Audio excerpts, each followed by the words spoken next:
Good. Good to see Did you. you survive Mother's Day? I did. It was a trying day for me. A lot of celebrating. Obviously, I take a lot of credit for my ability to make my mom a mom, and Well, you not altogether wrong.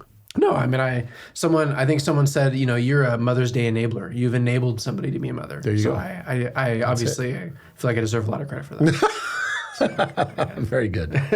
No, it was a good weekend. Yourself? Narcissism prevails. I had a great Mother's Day. I actually fell asleep at the table.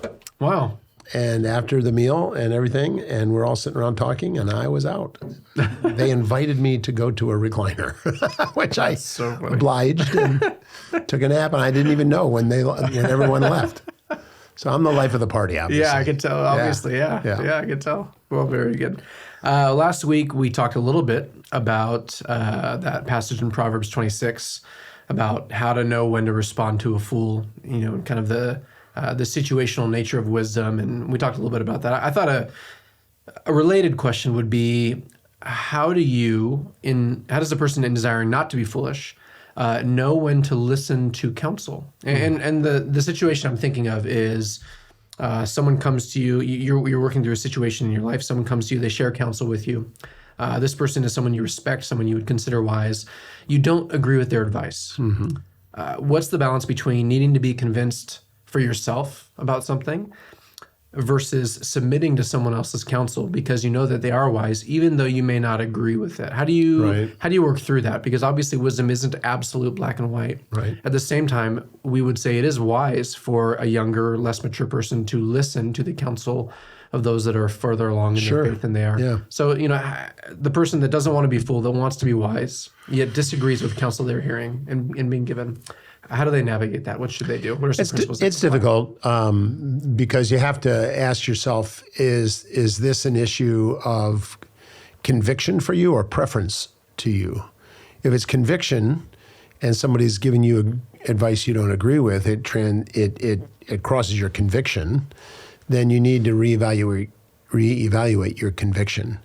And you need to go back and say, okay, what's the basis of this conviction? Why do I feel so strongly in this particular way? And the best place to go, of course, is to God's Word for that.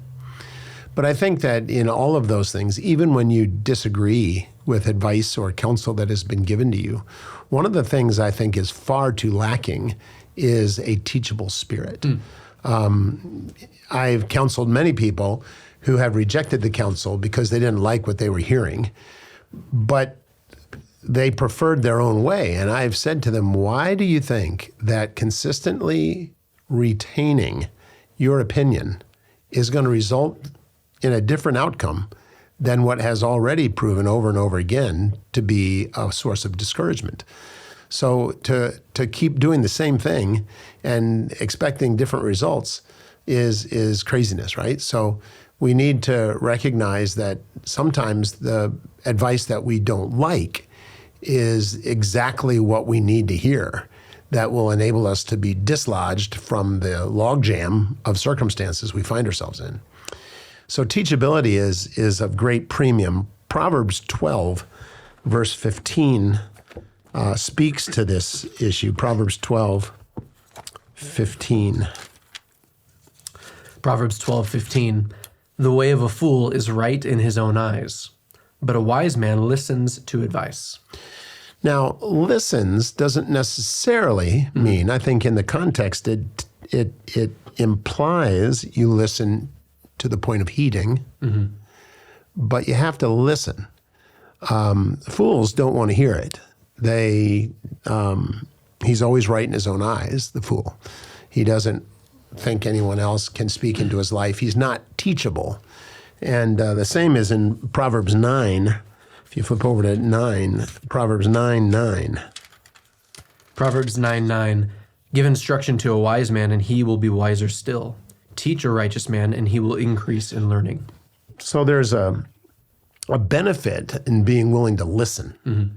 And that teachable spirit, I always desire to have a teachable spirit.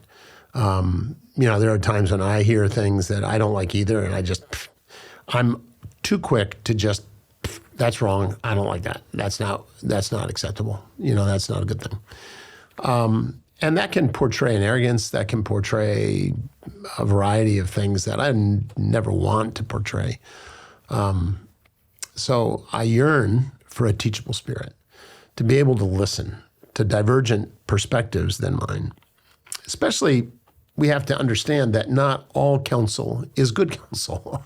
Right. Just because someone I respect gives me some advice, it does not necessarily mean that he has heard all that he needs to hear, that he's considered all that he needs to consider, that all the facts are in. He may be giving advice based on inferior orientation to what the actual situation is, or he may have a clear grasp on a situation, but his advice remains not good. In 1 Thessalonians chapter 5 and verse 21, we're told that we need to be careful in evaluating what is good, and not be careless in either making decisions ourselves or even receiving counsel or advice from others. 5:21, so beginning in verse 20, do not despise prophecies, but test everything. Hold fast to what is good. Okay, so we need to test everything. The prophetic utterances or prophecies essentially is speaking, just to be very simple, to preaching is what it is referring to, prophetic utterances or prophecies. It's the proclamation of God's truth is what is in view there. Don't ever despise preaching. Listen, but examine it carefully, because not all preaching is good preaching, as we all know. And so we need to examine everything and hold fast to what is good. So advice may be good advice, it may not be good advice. We have to examine it carefully and hold to what is good. And maybe what they're saying is better than what you're saying or what you're thinking. And so you ought to listen to it. Proverbs 14:15, going back there. Proverbs 14:15.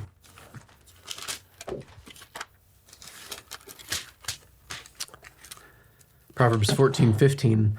The simple believes everything, but the prudent gives thought to his steps. So just because somebody gives us advice doesn't obligate us to take that advice. We can't be gullible in the sense that if somebody tells us something, okay, that's what I'll do. Well, it may be good advice, but it may not be good advice. And so while being teachable, we need to recognize that not all counsel is good counsel, that we need to make sure that we're being careful. And I think one of the things, and I want to be careful here and not go too far, but one of the things sometimes that illegitimizes counsel is when the person is telling you this is what you must do in the form of a command. Right. Somebody that comes in to give you counsel and then commands you, that becomes suspect, right? Because counsel informs, it doesn't command. It is not something that we ought to be seeing. Go back 2 verses or 3 verses to Proverbs chapter 14, verse 12. Sure. There is a way that seems right to a man, but its end is the way of death. So we have to be careful that just because it seems right to us, or even to someone else who's advising us, just because it seems right, doesn't mean it is right. And so we have to be careful that we're not allowing ourselves to gullibly, naively, spinelessly accepting whatever is told to us as if it is the voice of God. Mm-hmm. Now, godly people that we respect that come along and have specific causes for the advice that they're giving. And they just don't give you advice, but they say, it's almost like a resolution, right? Resolutions are something with which people are unfamiliar these days, but it's a wherefore and then a therefore. Wherefore, you are experiencing this, and wherefore these circumstances are prevailing, and wherefore this, exists. Therefore, you ought to be doing this. right? So when there's the creds that are provided that leads to a conclusion, that's a little bit more necessary to pause and reflect than the person that just comes on, here's half a conversation, says, okay, here's what you need to do. Da, da, da, da. Well, why are you saying that? Why do you think that's the best way to go? Mm-hmm. So the wherefores that precede the therefores are contained in the best advice, right? Now, if somebody comes to me and says, because this is true, and because this is true, and because this is true, and further, this is true, then in light of all of that, this is my advice to you. You should listen to that, right? There's credibility there. There's forethought there. It's not a snap judgment. It's based on a foundation of truth, of logic, of sensibility, of maturity, of someone who has walked down the path already and is coming back and is giving you advice. Perhaps they've made the same mistakes. Perhaps they've had people around them they've cared about that have made the mistakes that you're approaching, that it would be prudent for you to pull up and listen and seek to be teachable. We have to ask, why am I resistant to advice? What is it that is it because I'm proud? Is that I want what I want? Is it that because I feel pressure from people to do a particular thing? Or is it a conviction? Is it something that I can go to the scriptures and say, yes, this is why I am doing this. And I can't do anything but this, despite advice that has been given. My father was a marvelously godly man, probably among the godliest of men that I've known. He was consistent. He was compassionate. He was passionate about the ministry, about preaching, about the church, about Christians, about the unbelievers. He had a mission-minded heart that was very invested in foreign missions. He was just a great and mature spiritual leader. He gave me awful advice as a young man on the issue of finances. I mean, it was bad advice. I mean, he told me that I should just opt out of Social Security because it won't be around when, it's time for you. And the Bible says that if a man doesn't work, he shouldn't eat. And so therefore just say, I'm going to work and I'm going to keep working and not depend on the government. I drank that up and swallowed that and did that and regret it. It was the worst advice I think I've ever had from anybody. And I say that with a tremendous level of respect for my father and affection for him. He just gave me bad advice. So should I not opt out of Social Security then? I need to know. No, I'm just kidding. Only if you have a biblical conviction to do it. Okay. But I feel that godly people can sometimes give bad advice. Sure. So we shouldn't just always believe everything we hear. However, if the preponderance of advice that we're being given from godly people and it aligns with each other, we should say, okay, this needs to be seriously looked at. I can't ignore this. I ignore this to my detriment. Right. I ignore this. In ignoring this, I become like a fool who insists on continuing in my own way, and I'm not willing to listen to godly counsel. That'd be the principle of, in a multitude of counselors, there's wisdom. Yes. If you're asking godly, wise people the same question and you're getting the same answer, over and that over. ought to tell you something. Yes. Yeah. Yes, absolutely. Of course. And then, and I guess what we're talking about is a consensus of the mature. If there's a consensus among the mature, then you should listen to that. At least pull up and say, I need to pray about this further. And of course, we need to pray about it. And I fear that in my own decision making or in my own conduct and what I'm doing, I often concern myself with whether or not I'm just arrogant and self-reliant and proud? Is my egocentrism and just what I want? Is this just another example of a 2-year-old wanting to do what he wants to do, but in a far more sophisticated and significant situation? You know, I want to be careful that I don't behave like that and be arrogant. And, you know, the other thing is, sometimes when people are set on a particular thing and they're really not teachable, they're not concerned about wisdom.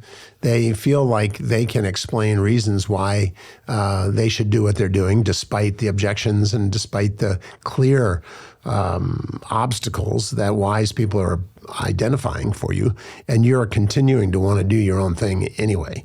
You have to say, you know, am I just going to continue to seek advice until I find somebody who tells me what I want to hear? And of course, there's always going to be someone. You'll find someone who eventually. is going to tell you what you want to hear. You'll be able to find somebody, and you go, Eureka! I have found it. The one who is giving me good advice, Right. And it's good because I agree with it, right? And that's the measure of the quality of the advice if it affirms you. And that's not the litmus test for good advice. You're not really seeking advice. You're seeking confirmation. Yeah. Right. And you're not seeking advice. You're seeking confirmation. And so that's obviously a bad thing. And of course, I think this may sound trite, but how much have you prayed about the decision you're making? Really? You say, well, I prayed about it. You know, I tucked it right into my prayer after I had thanked the Lord for my meal at supper. And, you know, I did. So I have prayed about it. Well, that's not the kind of praying about it that we're talking about. Yeah. We're talking about doing concerted prayer where you're seeking the face of the Lord, begging him to give you wisdom.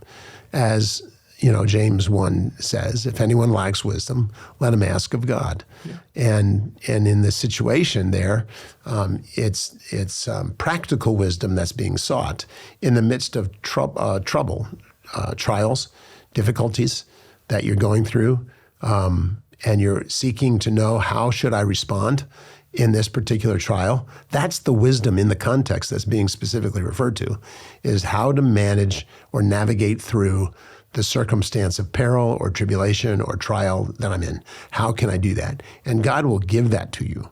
You know, so I think that seeking wisdom, seeking wise counsel from godly people, listening to what they're saying, if it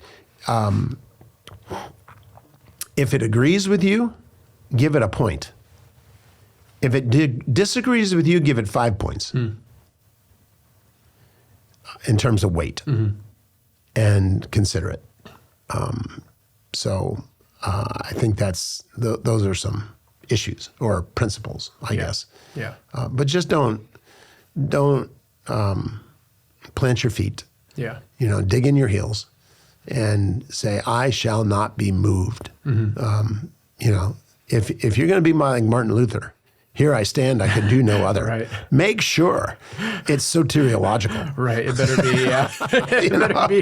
It better be something pretty. Right. Weighty. Pretty important. Yep. Yeah. Yeah. No, that's very helpful advice. You know, like you, one time you said you wouldn't claim to be humble, but you'd aspire to be. Right. Which I can sympathize with a lot. Yeah. And the same here. You know, I like everybody. I find myself having knee-jerk reactions to things I disagree with. Oh, I do too. But I really try to exercise that discipline of, okay, I'm going to think about this and pray about it.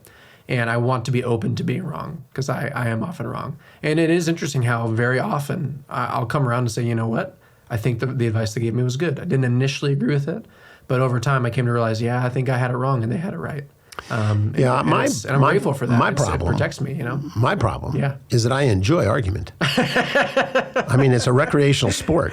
So if I'll push you in terms of making you defend your advice, and you know, and then after a while, I then ponder what the preponderance of what is said and say, okay, yep, they could defend themselves. That's fine.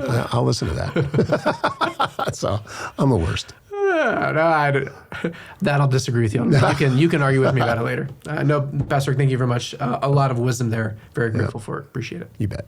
And I do want to mention, as always, to any of you watching or listening, we would like to believe that these are useful resources. I'm always helped by them. I believe that people that watch these videos are helped by them. We'd love more people to get them, so please like this video, subscribe to our page, help us get the word out. Click on the thumbs up. Yeah, that's the little thumbs up icon. Yep. We're very tech savvy. I got that down. The thumbs up thing. Click on that thing. But we'd be grateful for your help in getting the word out so that more people can get a hold of these resources. So otherwise, Pastor Rick, thank you so much. You bet. See you next time. All right.